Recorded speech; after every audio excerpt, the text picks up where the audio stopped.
Sexto domingo de Pascua, que en su ciclo C proclama el Evangelio de Juan 14, 23 al 29. Me vais a permitir que en esta oportunidad contextualice el comentario de este Evangelio en un evento histórico que estamos celebrando en la Iglesia de grandísima importancia. No me refiero al jubileo, en esos 2025 años del nacimiento de Jesucristo, me refiero a los 1700 años de la celebración del Concilio de Nicea. Un 20 de mayo del año 325, o sea que esta semana se han cumplido 1700 años, se iniciaba el Concilio de Nicea, en el que la Iglesia respondía a distintas herejías que se estaban extendiendo y definió el dogma cristológico, nuestra fe sobre Jesucristo. Este es un concilio que había sido convocado por Constantino, por el emperador Constantino, después de que él se había convertido al cristianismo y había cesado, por lo tanto, la persecución contra los cristianos, y el cristianismo había pasado a ser la religión oficial del Imperio Romano. Pero como se extendían herejías, sobre todo el arrianismo, que negaba la divinidad de Jesucristo, decía que Jesucristo no era Dios, que era inferior al Padre. Entonces se hizo, ¿no?, ese concilio en el cual se formuló ese credo maravilloso, que es una de las dos versiones, el credo largo, solemos decir popularmente, que rezamos los domingos en la Santa Misa. Allí decimos: creo en un solo Señor Jesucristo, Hijo único de Dios, nacido del Padre antes de todos los siglos, Dios de Dios, luz de luz, Dios verdadero de Dios verdadero, engendrado, no creado, de la misma naturaleza del Padre, por quien todo fue hecho. Como vemos, una expresión contundente de la divinidad de Jesucristo. Jesús, dice, es homoiousios, es consustancial al Padre, es de la misma naturaleza del Padre.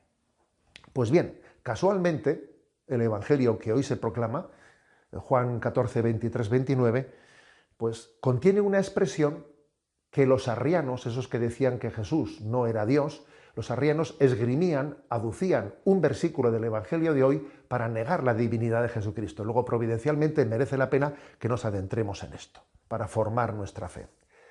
El texto del Evangelio de hoy, en el que Jesús está preparando su despedida, porque se marcha el próximo domingo, celebramos la Ascensión, dice: que no se turbe vuestro corazón ni se acobarde.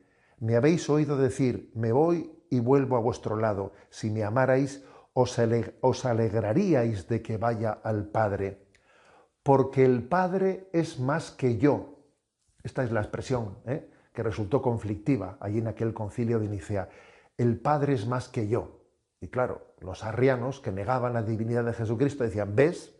Jesús no puede ser Dios, porque dice que el Padre es más que él. Y entonces algunos grandes padres, como San Atanasio, que participó en aquel concilio, aunque todavía no era obispo, pero tuvo una gran influencia en aquel concilio, dijo: cuidado, la expresión de que el Padre es más que yo hay que entenderla. El Padre es más que Jesús en cuanto Jesús hombre, pero el Padre es igual que el Hijo en cuanto a la naturaleza divina.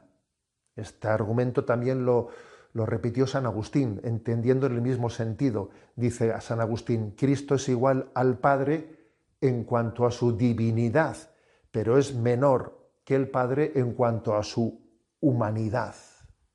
Es decir, que la expresión el Padre es más que yo no implica inferioridad ontológica, ¿no?, sino que se refiere a esa condición temporal humana asumida por Jesucristo en su encarnación, cuando Jesús tomó la forma de siervo.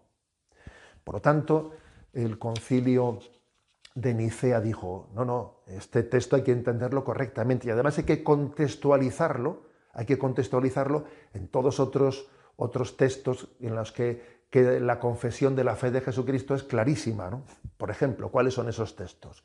El prólogo del Evangelio de San Juan, donde se dice: en el principio existía el Verbo, y el Verbo estaba con Dios, y el Verbo era Dios. Todo fue hecho por medio de él, y sin él no se hizo nada de cuanto existe, y el Verbo se hizo carne y habitó entre nosotros, ¿no? Es un texto contundente en el que habla de la divinidad del Verbo, del Logos, de la segunda persona de la Trinidad y de su preexistencia. O, por ejemplo, el texto de Filipenses 2, 6, 11, ese himno de los filipenses, el cual, siendo de condición divina, no hizo alarde de su categoría de Dios, al contrario, se despojó de su rango y tomó la condición de siervo, pasando por uno de tantos. Es decir, Cristo es igual a Dios por naturaleza y se humilla voluntariamente tomando la condición humana. O, por ejemplo, el texto de Colosenses, capítulo 1, versículos del 15 al 20.